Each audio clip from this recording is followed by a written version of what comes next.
Cadena 30, la televisión más abierta. A ver, quiero regresar rápidamente con Jorge Fernández Menéndez, un poco para contextualizar lo que ha ocurrido en México cuando caen pues quienes son considerados los cabecillas de grupos criminales. Hemos visto, Jorge, en algunos casos como la detención de la Barbie o la muerte de Arturo Beltrán Leiva, que un fenómeno que se ha dado en los cárteles es la desintegración, la creación de pequeños grupos de lo que antes era un gran cártel. ¿Te parece, si se confirma la detención de Joaquín El Chapo Guzmán, que podríamos estar frente a un escenario de ese tipo?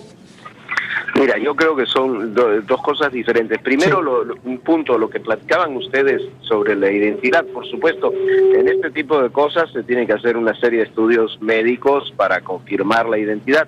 Pero yo no recuerdo ningún jefe de cártel que al momento de ser detenido se pareciera a las fotos anteriores que se tenían de ellos, sí, ¿no? Sí. El caso quizás más notable fue el de, sin duda, el de Amado Carrillo, sí, que murió en aquella operación, que además era una operación de cirugía plástica, entonces se veía muy cambiado su rostro, pero así ha ocurrido con todos.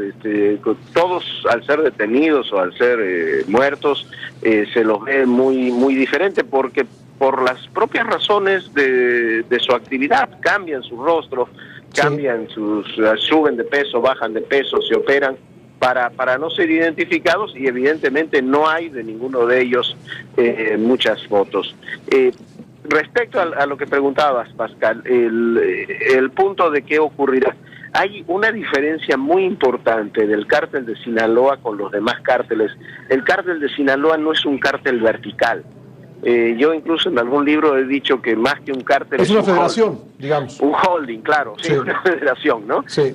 Son una suma de distintos grupos que tienen como si vamos a hablar de una empresa, una suerte de consejo de administración general con una amplia autonomía, una suerte de cobijo de cada uno de estos grupos, de grupos que incluso pueden en algunas ocasiones estar enfrentados entre sí, como ha ocurrido, y tomando distancia, como ha ocurrido en Guerrero o como ha ocurrido en Michoacán. En ese sentido, sin duda lo que va a ocurrir, hay que recordar que bueno, todavía queda ahí operando y en libertad aparentemente el Mayo Zambada y otros personajes, pero yo creo que lo que va a ocurrir es que esos distintos grupos van a tomar un margen quizás de autonomía mayor.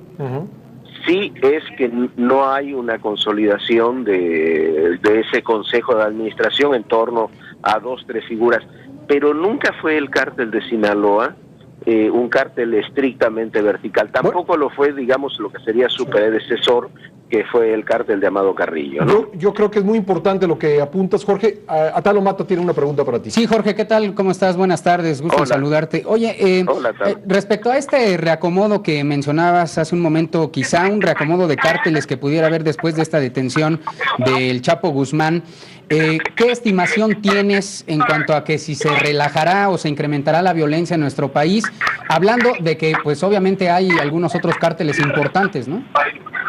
Mira, siempre hay un margen de violencia, pero depende también de qué es lo que haya ocurrido con sus estructuras operativas. Decíamos hace unos minutos que las estructuras operativas de los distintos cárteles, no solamente de parecían haber sufrido golpes muy severos en los ámbitos financieros, en los ámbitos operativos, como no ha sido explícito por las autoridades, pero aparentemente lo que hicieron fue un esquema donde rompieron la conexión que hay entre los jefes de los cárteles y sus grupos operativos.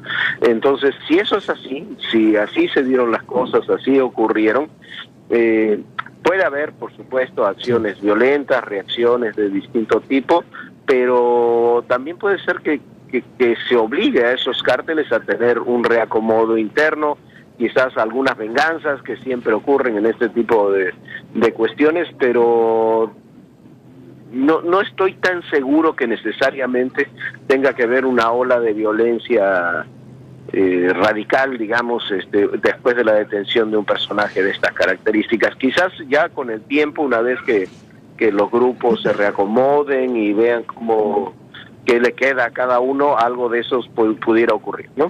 Pues Jorge, muchas gracias, nos mantenemos en comunicación. Suscríbete a nuestro canal de YouTube para que siempre estés informado de las últimas noticias de México y el mundo. Empieza ahora mismo dándole clic a estos videos.